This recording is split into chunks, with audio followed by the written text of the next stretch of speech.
Lògicament, quan fem comparacions amb aquestes xerrades, que ens posem una mica en la lògica de comparar dues entitats, doncs fem una mica el primer pas, que és intentar explicar què és una entitat associativa i què és una entitat cooperativa.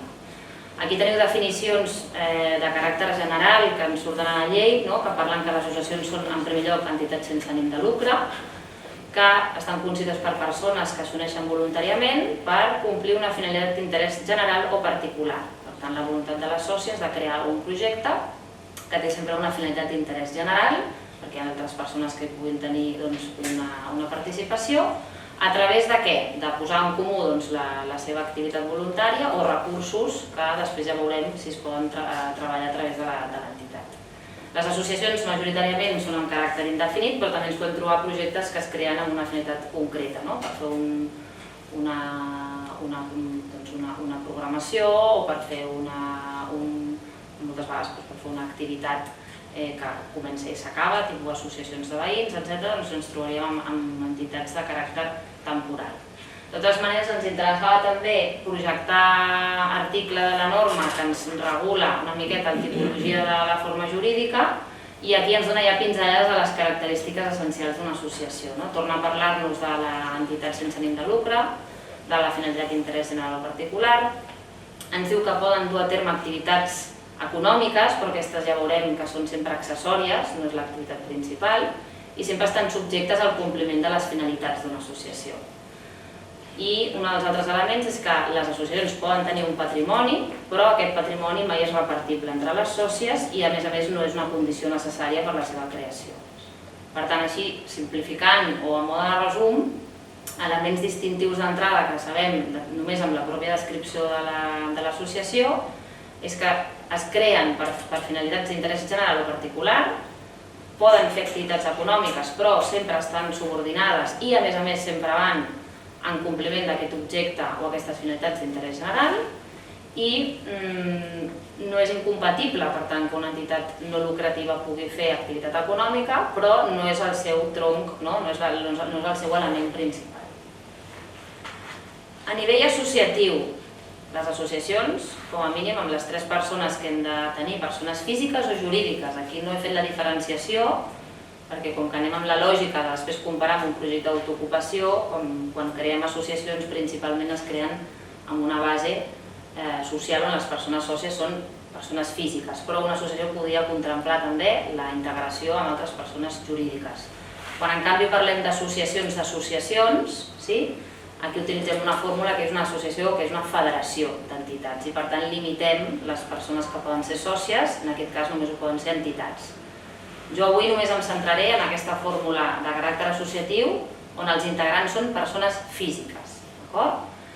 Aleshores, dit això, si parlem del règim social, de què implica estar en una associació a nivell de drets i obligacions, un element és la participació associativa, i aquí sabem que hi ha una part de drets polítics, assistir a les assemblees, manifestar el nostre dret de vot, fins i tot poder formar part dels òrgans socials d'aquesta entitat, però també tenim dret d'informació, perquè com que estem associades a una entitat, doncs tenim dret a rebre informació sobre com funciona aquesta entitat en la qual estem vinculades i un dels altres elements és el dret a rebre una sèrie de serveis. És a dir, si penseu en una associació de veïns, que potser és una figura molt més propera en el nostre barri, nosaltres ens associem a una associació de veïns i rebem una sèrie de serveis o ens dona dret a participar en les activitats que fa aquesta associació. Ara bé, segurament perquè l'associació pugui fer activitats, potser ha de comprar coses, ha de generar una sèrie de recursos que li poden venir donats pels seus socis, amb les quotes, o aquí és on entraria l'element de fer algun tipus d'activitat econòmica per poder seguir fent què? La finalitat associativa, que és donar aquests serveis o generar aquestes activitats a favor dels socis. Sempre dintre el marc de l'objectiu pel que s'ha creat aquesta associació. I si anéssim a buscar un catàleg d'associacions veuríem que de tipologies i de finalitats n'hi ha moltíssimes. Hi ha associacions de caràcter més cultural, associacions, com dic, de caràcter veïnal, associacions que es creen només per un tema vinculat a defensa d'uns interessos concrets. Sabem que l'associació també és una organització que serveix a nivell de defensa de drets i de generar debats de manera cohesionada, que no ho faríem de manera individual. Ara bé, al final és una entitat de base associativa, una mica amb aquest organigrama que estem dient, de persones sòcies que hi participen de manera activa. A nivell de drets, ja els hem explicat, a nivell de deures, doncs evidentment hi ha una part vinculada al compromís amb el que l'associació estigui generant des del punt de vista de línia de pla de treball, si inclús planifica una sèrie d'accions durant l'any, els socis d'alguna manera tenen el compromís que això es pugui dur a terme.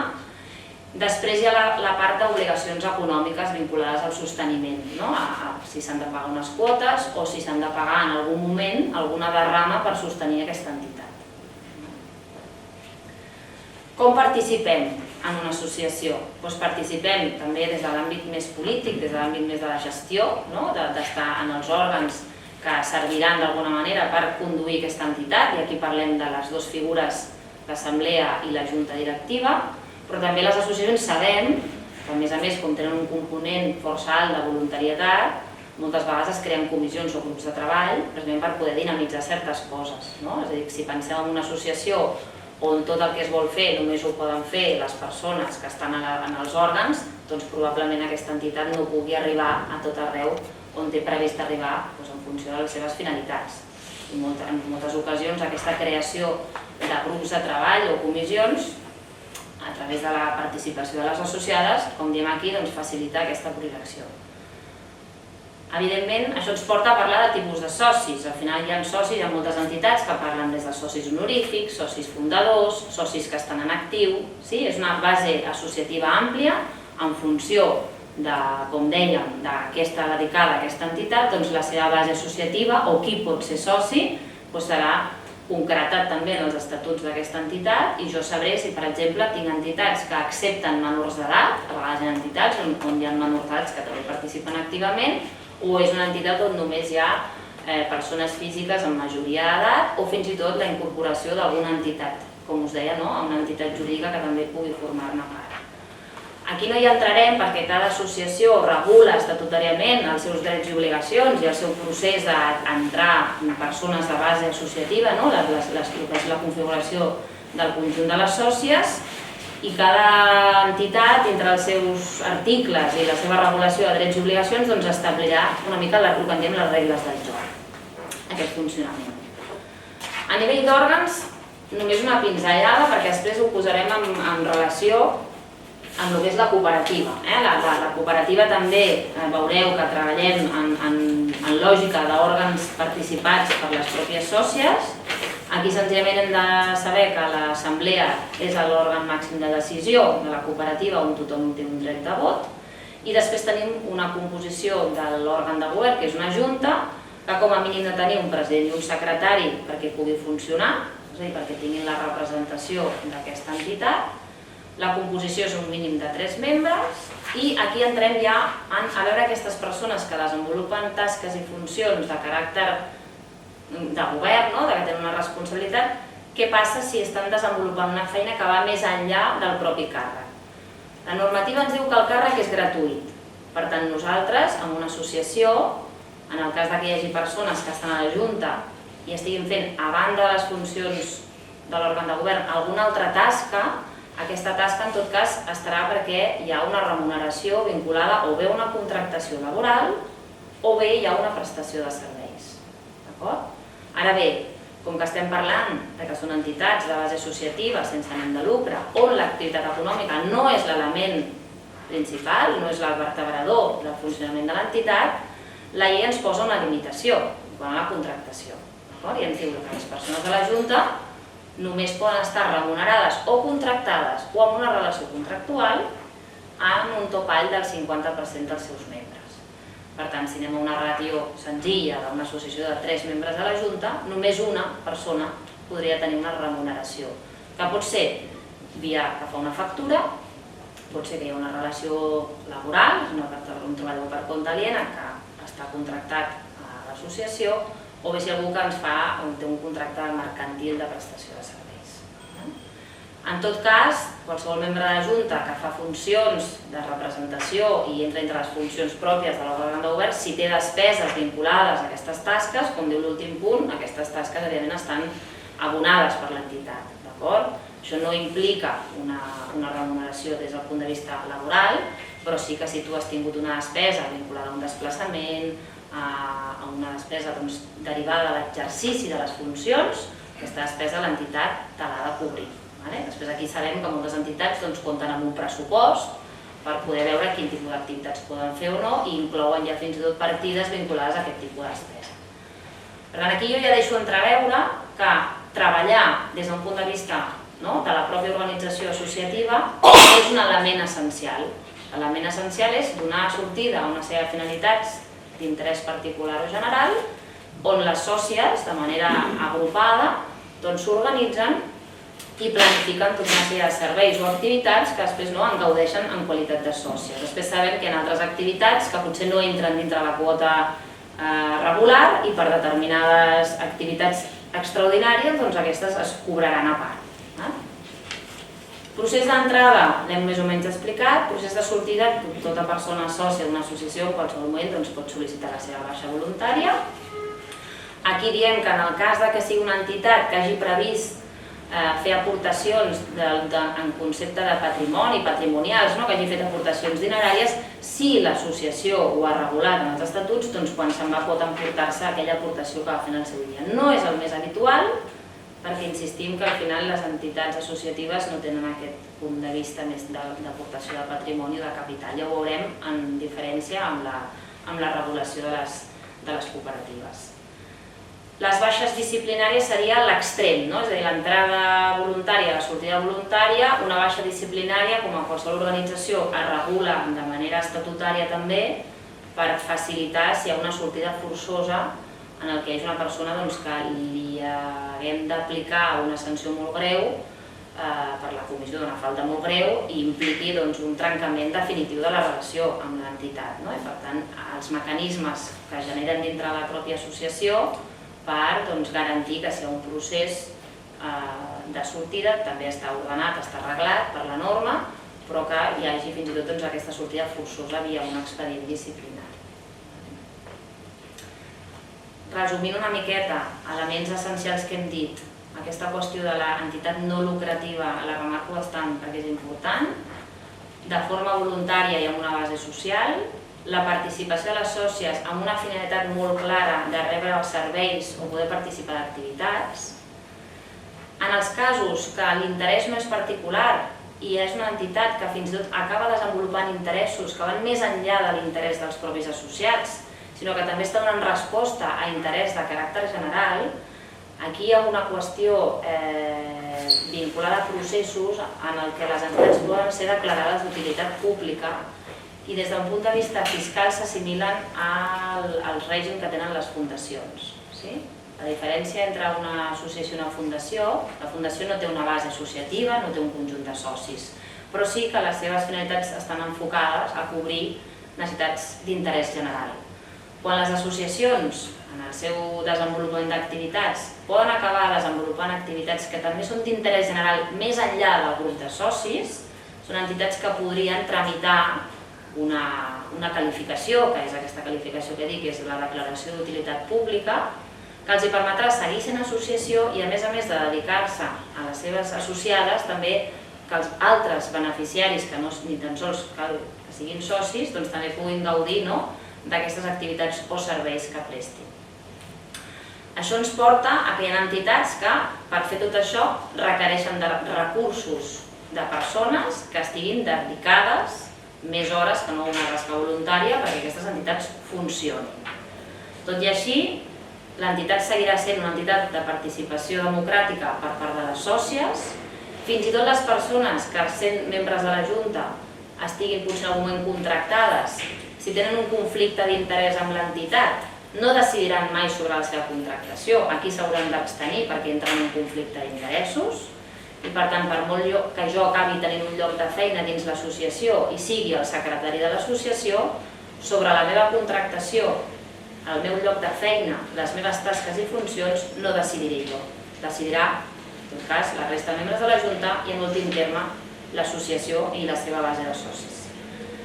Les entitats que no tenen patrimoni funcionen amb els recursos que es puguin generar, ja sigui en quotes o en l'activitat econòmica, i com dèiem, la contractació al final sempre passarà o bé per aquesta contractació en matèria laboral, que en diem persones contractades en un règim treballadors per compte aliena, a règim general, o bé persones que ens facin factures puntualment perquè hem de desenvolupar, hem de muntar una activitat i per aquesta activitat necessitem algú professional de fora que ens ho vingui a fer. Imagineu-vos, fem una formació, fem una xerrada, organitzem una festa i hem de contractar els músics. Tot això són despeses que l'entitat haurà de cobrir amb les seves quotes principalment, i si fa activitat econòmica accessòria, destinarà el que generi en aquesta activitat a cobrir aquestes despeses per seguir fent aquestes activitats de l'associació. Què passa quan nosaltres, la deriva aquesta de l'activitat comença a ser més principal que no accessòria? Què passa quan estem muntant associacions i realment a darrere hi ha una voluntat d'autoocupar-nos? No hi ha una voluntat de base associativa, no hi ha una voluntat de generar activitats per un conjunt de socis, hi ha una voluntat d'intentar muntar un projecte propi en el que el control efectiu d'aquest projecte el tingui jo com a soci. Aquí és on comença el que no s'encaixa. No encaixa la figura jurídica associativa en desenvolupar un projecte propi. Per començar hem dit que la gent que està pilotant una associació, i és la Junta, està topada quant a la contractació. Per tant, ja tenim un primer problema. Després hem dit que, a més, en allò que entra un conflicte d'interessos, tampoc podré participar activament del que és pròpiament la part de treball, la part d'ocupació. Per tant, aquí en aquests elements, quan la importància de l'activitat econòmica està per sobre del que és l'activitat dirigida a les associades i és l'eix vertebrador, aquí comencem a tenir una deriva cap a una altra forma jurídica que no és la figura associativa. En aquest punt nosaltres plantegem coses. Quan ens venen projectes associatius plantegem opcions. Una possible opció és dir, d'acord, podria aquesta associació fer una transformació cap a un model on sí que coincidissin aquestes dues qüestions, que som socis i alhora som treballadors, i aquest és el projecte de transformació a una cooperativa de treball associat. És un procés que ens permet la norma a través d'una transformació que en diem societària, amb uns acords, i constituirem una cooperativa, però no de zero, sinó que transformarem la nostra forma jurídica associativa en una entitat cooperativa. Això, evidentment, té uns procediments, té unes regles a seguir, fins i tot té unes despeses associades a tot aquest procés, que després hi entrarem, però és una qüestió a valorar amb les persones associades de si estan en aquest punt que estic comentant on l'activitat econòmica comença a ser molt rellevant. D'acord? Requisit, en aquest cas, si parlem de transformació d'una associació a una cooperativa, és que, com diu el Codi Civil, i aquí està explicitat mínimament, és que l'acord ha de ser per majoria reforçada, és a dir, no pot ser un acord de majoria simple, perquè estem generant una modificació molt important en aquesta entitat i estem canviant el seu vestit, estem canviant les seves regles del joc, i per tant això s'ha de prendre amb una majoria molt important de les persones associades. A més, ens diu la norma que aquestes entitats de caràcter associatiu que són sense ànim de lucre sí que es poden transformar, però l'entitat en la que es transformin també ha de ser una persona jurídica no lucrativa. I per tant això ens limita les opcions. Nosaltres aquí, aquests processos quan els fem, sabem que el camí a seguir és en tot cas una cooperativa, però sempre amb aquesta condició de sense ànim de lucre. El procés, això és una diapositiva molt densa, no pretenc ni que us la llegiu ni us la llegiré, però una miqueta perquè veieu la complexitat de fer un procés de transformació d'una associació a una cooperativa. Hi ha molts elements. Hi ha des d'uns elements purament d'acords societaris, de l'acord de l'assemblea. Hi ha elements que van vinculats al tema laboral, perquè aquesta associació potser té molta gent contractada.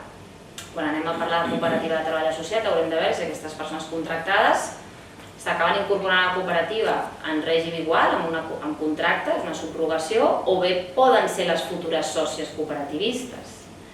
I si hi ha associats que no porten treball però volen seguir vinculats amb la cooperativa? Clar, a la cooperativa ja veurem que un element essencial és l'aportació de treball. Llavors, aquestes sòcies, quin és el seu procés? Quin és el seu encaix a la nova figura jurídica? Per tant, aquí una mica elements que jo ja estic comentant és que hi ha qüestions que amb l'associació encaixen molt bé, però quan el projecte té aquesta deriva, després veurem que la base social ja no tampoc ens encaixa exactament amb la figura cooperativa. Evidentment, en algunes ocasions fins i tot és recomanable començar de zero, i aquesta associació, que ja no té sentit que sigui associació perquè ha perdut el seu sentit, les finalitats realment no s'estan donant a terme, aquesta associació es tanqui, i que aquelles persones que tenen interès en muntar aquest projecte d'autoocupació, elles acordin fer una constitució al marge de la vida de l'associació. I a vegades coexisteixen, queda l'associació per la base associativa, i persones que estaven treballant però tenien interès en que l'activitat econòmica, fer-la créixer i d'alguna manera autogestionar-la les pròpies persones treballadores, creen la cooperativa. Per tant, aquí diguéssim que la transformació pot tenir diverses derivades. En qualsevol cas, si anem a un procés de tancament, jo us posava aquí una mica les pinzellades, també és un acord essencial de l'assemblea amb majoria reforçada, també pot ser perquè hem arribat a la finalització del que volíem fer com a associació. Hem dit que podem crear una associació amb una durada concreta per una cosa concreta, doncs quan s'ha fet, s'acaba i s'extingeix, i es fa un procés de tancament, o perquè ens trobem que perdem base associativa i estem per sota el mínim legal per crear una entitat que són 3 sòcies i queda un soci sol, i aquell soci sol no aconsegueix incorporar noves persones i per tant acabarà tancant l'entitat per falta de participants. Fins aquí una mica aquesta exposició molt en la línia de què és una associació i quines coses es donen dins del funcionament pròpiament tant a nivell d'activitat com a nivell orgànic i derivades que poden ser vinculades a aquesta projecció més de caràcter econòmic o de l'activitat. Anem a la segona forma jurídica, associació, però ara parlem de la cooperativa. I aquí trobem, també és una associació autònoma. La llei de cooperatives utilitza el terme associació autònoma de persones que s'han unit voluntàriament i fins aquí podríem dir, home, doncs té molts elements similars al concepte associació, però ja ens diu que és per fer front a les necessitats i aspiracions econòmiques, socials i culturals i comunes de les sòcies.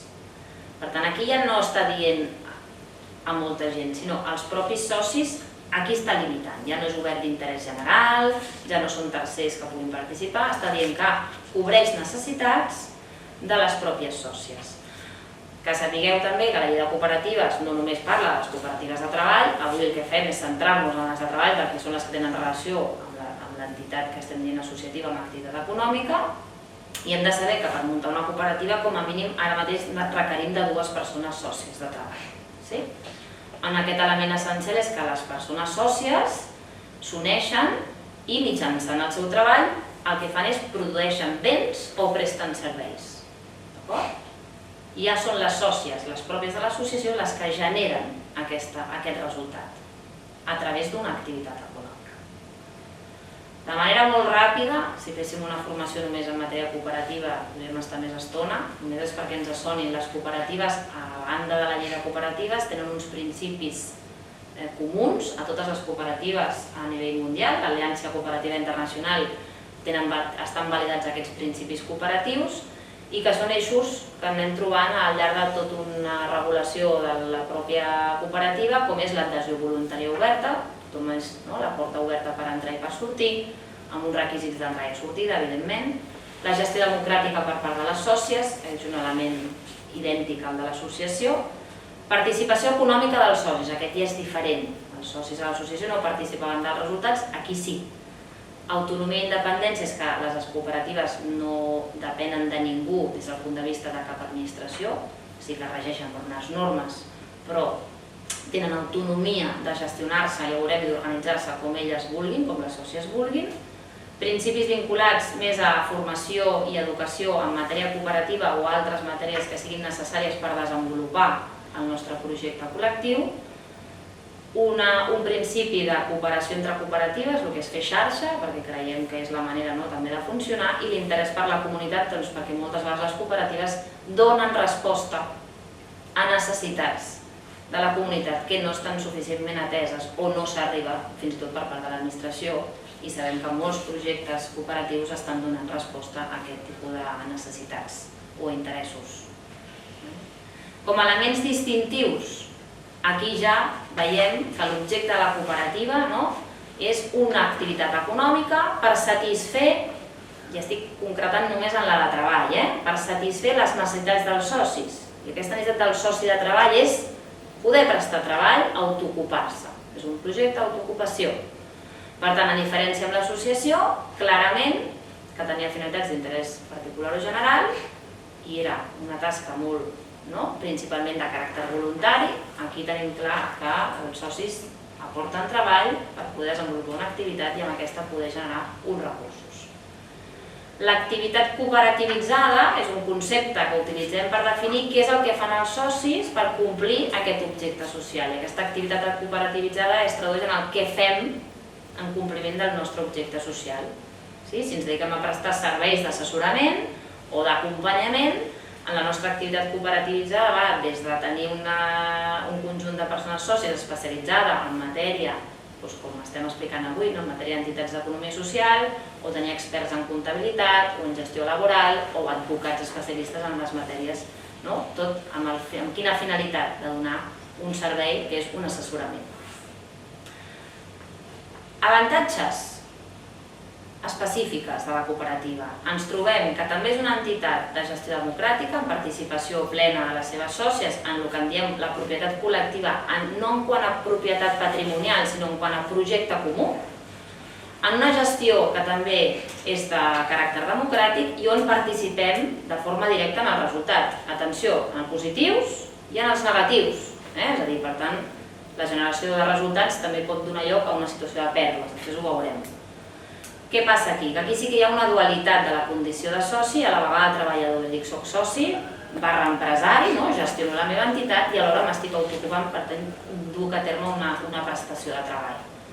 Al final és aquesta doble relació que no és indissoluble, és a dir, soci-treballador no és ara soci i ara treballador, és aquesta condició de soci-treballador. L'autoregulació de les cooperatives, al marge de que hi ha un marc normatiu i unes regles comunes, ens permeten una llibertat en quant a gestionar com ens volem organitzar. I concretament en la part de treball ens permeten definir des de les vacances, la nostra jornada, les retribucions. Per tant, aquí l'autoregulació és un element que considerem que és un avantatge. Cotitzem a la Seguretat Social i aquí podem escollir el règim de cotització de la part de treball que fem, si estem a règim general o cotitzem al règim especial de treballadors autònoms. Ens permet fins i tot capitalitzar la prestació de l'atur en un sol pagament per incorporar-lo en una cooperativa o de nova creació o que ja està creada i jo m'incorpori en aquesta cooperativa aportant aquest capital. Tinc avantatges fiscals des del punt de vista que és una entitat de l'economia social i hi ha cooperatives que també gaudeixen d'alguns avantatges des del punt de vista de bonificacions. Ajuts i finançament, doncs l'administració és més amable, no vol dir que ens ho donin sempre, però diguéssim que hi ha una voluntat política d'afavorir la creació d'aquest tipus de projectes i l'entorn cooperatiu, en la línia dels principis de Fem Xarxa, també permet aquesta relació entre cooperatives i nodrir-nos també entre nosaltres, a nivell d'intercooperativa. Llavors, com que en principi estem parlant que venim d'una figura associativa que pot acabar derivant via transformació en una cooperativa, us explico una miqueta què vol dir una cooperativa sense afany de lucre. Perquè avui una mica el que ens interessava era veure aquesta transició, quin és aquest requisit que no ens el podrem saltar perquè la normativa ens diu que tota associació que es transforma en tot cas serà amb aquest tipus de cooperativa. I els elements són aquests 4 que estan en aquest quadret, que bàsicament venen a dir-nos que nosaltres generarem una activitat econòmica amb uns resultats positius i un cop haguem cobert tot el que hem de cobrir, el resultat excedent, el benefici que ens quedi, l'haurem de tornar a reinvertir en el projecte, no ens el podrem repartir entre les sòcies. En segon lloc, també ens diu que no podem remunerar els càrrecs, però sí que podem rescabalar despeses de l'exercici de les funcions en els mateixos termes que hem parlat en l'associació. Ara, les aportacions que fem les sòcies, que veurem que és un altre requisit dins del que és l'activitat societària, poden remunerar-se però estan també topades amb un interès legal del diner, menys que en el cas de les cooperatives que no tenen aquesta condició, i també ens estableix una limitació respecte a les remuneracions tant de les persones treballadores contractades que en poden tenir com de les persones sòcies. I aquí ens fa una limitació vinculada al que seria els topalls marcats pel conveni col·lectiu del sector corresponent a l'activitat i diu que no podrem superar el 150% del que estigui establert en el conveni. És a dir, ens marca una limitació, si ets una entitat sense ànim de lucre, no distribueixes excedents, però també tens un nivell de remuneracions que tampoc no superi aquesta limitació. Això, evidentment, té moltes... podria donar també per fer moltes explicacions específiques, però com a requisits, 4 requisits essencials, és quan compleixes això és que tens condició de cooperativa sense afany de lucre. Lligat amb aquesta condició, hi ha una consideració d'iniciativa social. Les cooperatives que desenvolupen una activitat que va enfocada a la integració social, a la defensa de l'exclusió, a col·lectius vulnerables o a defensa d'altres àmbits que estan dintre d'aquest sector, es desenvolupen com una cooperativa de treball i per tenir aquesta consideració han de complir sempre a la vegada ser entitats sense afany de lucre. Per tant, podem tenir cooperatives de treball sense ànim de lucre i podem tenir cooperatives de treball d'iniciativa social i sense ànim de lucre, però mai podrem tenir cooperatives de treball només d'iniciativa social. Sempre a la vegada portaran aparellada aquesta condició. Des del punt de vista de la base societària, qui pot ser soci? Doncs aquí, el mateix que amb l'associació, hi ha requisits que estan marcats en els estatuts. Evidentment, a ningú se li escapa que un dels requisits és poder aportar treball, la capacitat de poder treballar i tenir capacitat d'obrar, però sí que hi haurà una sèrie d'elements de capacitació, potser més tècnica o professional, que cada cooperativa regularà en funció de l'activitat que vol fer. També sabem que hi ha altres tipologies de sòcies a banda de la cooperativa de treball i les persones que vulguin entrar com a sòcies hauran de fer una carta sol·licitant i motivada. Què passa si jo ja soc treballador d'aquesta cooperativa? Si jo soc treballador d'aquesta cooperativa, podré fer un procés natural, que és que em pugui incorporar a la cooperativa. Llavors aquí jo us parlo d'un concepte que es diu període de prova. El període de prova és per aquelles persones que no han estat prèviament amb nosaltres ja treballant i es pot demanar un període de prova per veure perquè tu incorpores algú a dintre del que és l'organigrama, no només laboral sinó també societari. Ara bé, si jo porto 2 anys treballant en aquesta cooperativa amb una relació ja contractual laboral, no hi ha període de prova perquè ja han passat més de 12 mesos. Dintre dels requisits, a part de complir la part de capacitats, haver superat un període de prova, però si ja porto més d'1 any treballant, aquest període de prova no se'ns demanarà. Des del punt de vista de tipologies de sòcies, concretament en les cooperatives de treball, hem de parlar de les sòcies treballadores, són el soci comú, són el soci principal. I aquí el que diem és que són persones físiques que participen i de l'empresa, des del punt de vista societari i del punt de vista d'aportació de treball, i desenvolupen l'activitat cooperativitzada que estigui prevista segons les seves tasques i funcions. Tenim 2 figures més, que en aquest cas són la figura de la sòcia col·laboradora, és una figura que pot ser una persona física o una entitat, i el que fa és intentar donar suport a l'activitat principal. Però un col·laborador mai serà un soci treballador, mai farà la mateixa feina que un treballador, és més, a vegades només amb una aportació al capital ja és la col·laboració i ja és la meva manera de donar suport a aquest projecte i per tant per això diem que fan activitats o fan suport accessori o secundari. I en el cas dels socis temporals fan la mateixa feina o la mateixa aportació que un soci treballador però tenen un vincle no indefinit, sinó que la seva vinculació es limita a 5 anys. De la mateixa manera que participem en una associació, quins són els àmbits de participació quan soc un soci cooperativista?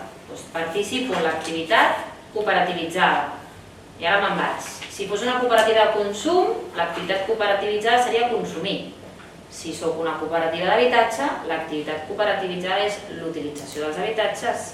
Si sóc una cooperativa de serveis, estic rebent serveis de la cooperativa per poder fer la meva activitat econòmica. I si sóc de treball, l'activitat és la prestació de treball. Per tant, això és comú a totes les classes de cooperatives. On participem també? En la part d'aportació de capital perquè sostenim l'entitat a través de l'aportació i a través de la participació econòmica. I en la presa de decisions a través dels òrgans. Llavors, concretant en la part de l'objecte social, les sòcies aporten treball, i hem dit abans que poden, no sé si ho veieu, si esteu aquí, les sòcies que aporten treball, doncs, o bé són sòcies treballadores o tenim treballadores també contractades. L'important que dèiem abans és que la cooperativa ens permet aquesta autorregulació. Aquí senzillament esmentar que tenim un reglament de règim intern que ens permetria establir les regles del joc en quant a la prestació del treball i ens permet determinar tots aquests criteris organitzatius vinculats a l'aportació de treball. Quan no tenim aquest reglament, doncs anem a assimilar-nos a altres normatives estatals o en últim terme a la normativa laboral, però és recomanable que les cooperatives tinguin un reglament. Per què? Perquè tot allò que està en aquest quadret d'aquí que podem regular és el que ens permetria establir des de l'organització més bàsica fins a tasques i funcions, organitzar criteris retributius, jornades, classificacions professionals. No podem regular tot allò que per norma ens és d'obligat compliment, vinculat a temes de riscos laborals, prevenció de riscos, la matèria de seguretat social i tot el que són treballs nocturns, insalubres o perillosos, que evidentment això s'aplica a la normativa corresponent. En termes de participació política o participació més en l'àmbit democràtic, en l'assemblea a través del meu vot, perquè aquí hi ha una regla que és un soci un vot, amb independència de les tasques i funcions, de si soc o no soc membre del Consell Rector, de si porto més o menys anys vinculat a la cooperativa, tota persona sòcia, un cop s'incorpora, té un dret de vot. Aquí sabem que les cooperatives, igual que les associacions, per determinar la presa de decisions amb una majoria simple, que vol dir més vots a favor que en contra, doncs podrem aprovar determinades qüestions, altres qüestions es requerirà una majoria més qualificada. El dret d'informació és un dret important per poder participar plenament en l'activitat de la cooperativa. Si jo no sé què està passant, com funcionem o no estic formada, doncs tampoc podré participar plenament en aquesta gestió democràtica i participar de manera activa. I en últim terme sabem també que, igual que hi ha mesures correctores en les associacions, en les cooperatives també hi ha. Per tant, hi ha un procediment sancionador pel cas que hi hagi alguna qüestió que faci necessària intervenir respecte a una persona sòcia fins a l'extrem d'haver de desvincular-nos també de manera obligatòria mitjançant un procediment sancionador que fem una expulsió d'un soci cooperativista. Per tant, també aquesta relació no és només laboral, és societària i per tant per això també regularà en uns estatuts un procediment sancionador en cas que hi hagi una comissió d'una falta. El Consell Rector és l'assimilable a la nostra Junta en una associació. El Consell Rector és l'òrgan de govern, l'escullen els membres de l'assemblea, per tant és l'elecció feta per tots els socis i s'escullen d'entre les persones sòcies. Els estatuts regularan durada dels càrrecs, si podem reelegir aquestes persones, quin tipus de tasques i funcions, tenint en compte que la normativa ja estableix que al final les funcions principals són les de gestió de l'entitat, que responen solidàriament de la presa de decisions, a no ser que respecte a algun acte concret es desvinculin i diguin que voten en contra per tal que aquell acord no en siguin responsables si hi ha algun perjudici a la cooperativa. On participem també? En la part econòmica. Les cooperatives, a diferència de l'associació, sí que han de tenir un capital social per constituir-se, ja sigui via transformació o com a nova creació. Aquí la normativa ens diu que per constituir una cooperativa hem de tenir 3.000 euros com a mínim per poder arrencar un projecte. Això estarà constituït per les aportacions que fan les sòcies. Les sòcies poden fer aportacions obligatòries, que seran aquelles que els estatuts marcaran com a requisit per entrar a la cooperativa, i després hi ha altres aportacions voluntàries que es podran fer durant la vida de la cooperativa. A més, en aquesta aplicació del que generem com a cooperativa en l'activitat econòmica, tenim uns fons específics que hem de dotar, això no ho tenen les associacions, tenen un règim especial, que hem de dotar uns fons de reserva obligatori, uns fons d'educació i promoció cooperativa, que veurem que tenen nacionalitats específiques de sostenir l'entitat. Què ha passat aleshores quan hem cobert tot el que havíem de cobrir des del punt de vista de despesa? Ja hem dit abans que si estem en la lògica d'una cooperativa sense afany de lucre, que venia de la transformació, aquests excedents que quedin no ens els podem repartir, els guardarem en via unes reserves que quedaran a disposició de l'entitat per poder fer coses, però mai seran repartides entre les sòcies perquè som una cooperativa sense afany de lucre. A nivell de drets i obligacions, les sòcies tenen com dos espais. Tenen espai societari, espai de treball, i en aquests dos espais tenen drets i obligacions vinculades tant a la participació activa com a la prestació del treball, però també tenen drets o obligacions de participar. Per tant, per exemple, el dret i l'obligació de participar és mixta. Tinc dret a participar, però tinc obligació de participar. No participar a les assemblees pot ser fins i tot una causa d'una comissió d'una falta en els estatuts socials. De treball, en funció del que haguem previst en el reglament, tindrem unes tasques i funcions assignades i l'incompliment d'aquestes tasques i funcions o no fer bé la nostra feina generarà una sèrie de responsabilitats. I per últim tenim responsabilitat també en el que és la pròpia activitat econòmica, en aquests resultats. I aquí deia resultats positius i resultats negatius. Sobre les pèrdues que generem derivada de la feina que fem en l'activitat en la que estem treballant com a cooperativa, les sòcies d'una cooperativa responen també per aquests deutes, però sempre amb un límit, que és les seves aportacions de capital social. De fet, les cooperatives que porten una nomenclatura al final de tot que diu SCCL, que és Societat Cooperativa Catalana, la L, aquesta L delimitada, fa referència a aquesta responsabilitat limitada per deutes. Les mercantils també tenen aquesta responsabilitat limitada. Respecte a deutes de l'entitat, al marge de si jo he comès algun tipus d'infracció o alguna il·legalitat que evidentment causi un perjudici directe per la meva acció directa com a persona, i aquí ja puc tenir responsabilitats fora del que és la lògica de deutes a la cooperativa. Com per deutes limitat a l'aportació al capital. Els estatuts de la cooperativa ens serviran per marcar aquestes regles de caràcter societari, com dèiem, i regeixen el funcionament i són d'obligat compliment per les sòcies. Per tant, igual que l'associació té uns estatuts, la cooperativa també els tindrà. Vaig una mica ràpida perquè m'interessa entrar en aquest tema dels fons, que els he citat abans i és un tema que a vegades costa una miqueta de dir que les associacions no tenen capital, no tenen patrimoni i només tenen una comptabilitat molt més senzilla. Les cooperatives és una fórmula bastant més complexa que ens obligarà a portar una comptabilitat específica, amb unes normes específiques, i una de les coses concretes o una especificitat és aquests fons que hem de dotar, que són fons de reserva obligatori, que es doten amb els propis resultats i tenen unes destinacions, en aquest cas és per consolidar la cooperativa i per imputar-hi pèrdues en cas que no vagi un exercici econòmic. En el cas del Fons d'Educació i Promoció Cooperativa està pensat per donar sortida a necessitats de formació, de consolidació del projecte des del punt de vista més de la promoció. Per tant, també es doten amb els propis resultats de la cooperativa, però la seva finalitat va enfortir la cooperativa en un altre sentit, més de l'àmbit formatiu, per exemple, si hi ha quotes com a entitat federada, és a dir, per poder promoure aquesta promoció i educació en matèria cooperativa. Si us fixeu aquí en un quadre, resum, tot i que això simplificant molt un procés d'aplicació dels resultats, nosaltres, quan en una cooperativa tenim aquest excedent que ja hem pagat tot el que havíem de pagar, hem de decidir en assemblea què fem amb aquest resultat. I això ho fem cada any quan tanquem l'exercici. Primer hem de dotar aquests fons, la reserva obligatòria, el Fons d'Educació i Promoció Cooperativa, el que queda és un excedent.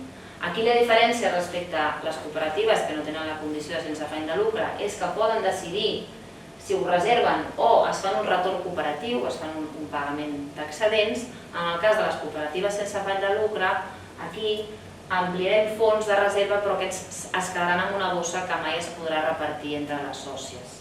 Podem incrementar més bestretes perquè veiem que hem tingut un exercici molt positiu, doncs l'any que ve hem de pujar-nos una miqueta el sou, hem de cobrir la bestreta, però no ens ho repartirem via distribució d'excedents, que sí que les altres cooperatives això ho podrem fer. Com veieu, les cooperatives compliquem les obligacions també que tenen, no només en termes de drets i obligacions de les pròpies socis, sinó també l'entitat li generem unes obligacions de caràcter societari, de caràcter registral, de caràcter fiscal i de caràcter laboral. Per tant, entren en el tràfic mercantil, tindran les operacions tributàries necessàries com qualsevol societat mercantil, tindran obligacions de registre a efectes de poder garantir el dret d'informació i el dret d'informació de terceres, per tant, tota una sèrie d'actes s'hauran d'inscriure en el registre i molts d'ells s'hauran de formalitzar amb escriptura pública. La part societària és que hem de portar una gestió interna amb les reunions dels òrgans, assemblea i consell rector i portar al dia uns llibres d'actes d'aquestes assemblees. I a nivell laboral, tot allò que pengi d'aquesta activitat de treball, tant de socis com treballadores, es generen també aquí un gruix important d'obligacions, tant en matèria de cotització com en matèria de pagament del que, per un costat, aquí no ho veieu, perquè estic aquí, la part de nòmines seria per les persones contractades i les bestretes per les persones sòcies treballadores. Des del punt de vista del procediment, aquí senzillament poder explicar que aquest procés que hem explicat deriva cap aquí, implica fer un canvi substancial de la forma jurídica amb tota una sèrie de passes que aniran des de convertir aquesta entitat transformant-la, aprovant un text d'estatuts, decidint qui passa a l'entitat i qui no passa, i inscriure aquesta entitat en el registre de cooperatives corresponent, o bé passarem a través de fer una cooperativa de nova creació, que en aquest cas la normativa ens permet fer constitucions amb només 2 persones sòcies i incorporar el tercer soci al cap de 5 anys. En canvi, amb les associacions hem de ser 3 des del minut 1 perquè tingui validesa aquesta associació. Resumidament, perquè el que volia ara és que ens quedi una estona per poder resoldre dubtes. Tenim aquest quadre comparatiu, on sí que tenim clar que l'essència de l'associació és que és una entitat sense afany de lucre. En el cas de transformació sabem que ja no és una opció, sinó que és un requisit per anar a ser cooperativa, però hi ha cooperatives, hi ha cooperatives que es creen d'origen com a sense ànim de lucre, però perquè s'han creat perquè consideren que és aquesta la seva opció. Si ho fem via transformació ja sabem que és un requisit imprescindible. Les associacions parlem sempre d'interès general o particular, en les cooperatives parlem dels projectes d'autoocupació o projecte propi, que pot haver nascut com a iniciativa associativa i acabi fent aquesta derivació. L'activitat econòmica en l'associació és accessòria o secundària, el compliment de les finalitats. En el cas de la cooperativa és el que fa aquesta cooperativa, com compleix el seu objecte social i quines activitats podrà fer per complir aquest objecte social. A nivell socis, mínim 3 en les associacions, la cooperativa es pot crear amb 2 socis. Tenim personal contractat en les associacions, en canvi l'element laboral o l'element de treball va vinculat a la condició de soci, soc soci treballador. En termes de gestió i participació hem trobat moltes similituds, inclús amb la nomenclatura dels òrgans, assemblea, junta directiva o consell rector, funcionaments bastant similars, on també hi ha una prevalença d'un soci i un vot, però després veiem que els òrgans, aquí ja sí que fem aquesta distinció, que ja els òrgans sí que són gratuïts i en canvi amb la cooperativa els òrgans són els propis socis treballadors i per tant no hi ha cap problema en que desenvolupin una activitat de treball sent a la vegada socis, cosa que amb l'associació només poden desenvolupar tasques remunerades la meitat dels membres de la junta directiva. I a més, a nivell d'autoregulació, en la junta i en l'associació, aquelles persones que tenen una relació laboral o contractual no participarien de la seva pròpia gestió, de la seva pròpia organització funcional, en canvi amb la cooperativa hi participen activament i són les que decideixen com volen treballar, quina feina volen fer, com es volen remunerar i com estan organitzades. Per últim, a nivell capital, les associacions no és obligatori créixer amb un capital, amb un patrimoni. Les cooperatives necessiten un capital social perquè sigui vàlida la seva constitució, que són aquests 3 vincles.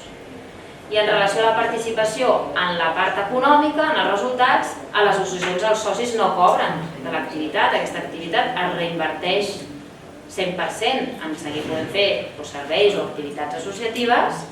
En la cooperativa ens hem repartit aquests resultats via bestreta i el que queda, això sí, si som una cooperativa sense afany de lucre, doncs ho hem de reinvertir i si no, inclús ens podríem repartir aquests excedents que queden entre les sòcies o decidir guardar-ho. Per tant, tenim capacitat de decisió sobre els nostres resultats. Una miqueta el nostre interès avui era plantejar-vos aquestes diferències i algunes similituds, sobretot des del punt de vista del propi projecte, d'aquest camí que deriva cap a aquesta transformació quan veiem que el punt, la intensitat està més en el projecte propi i en l'activitat econòmica. I amb això finalitzaríem avui aquesta sessió.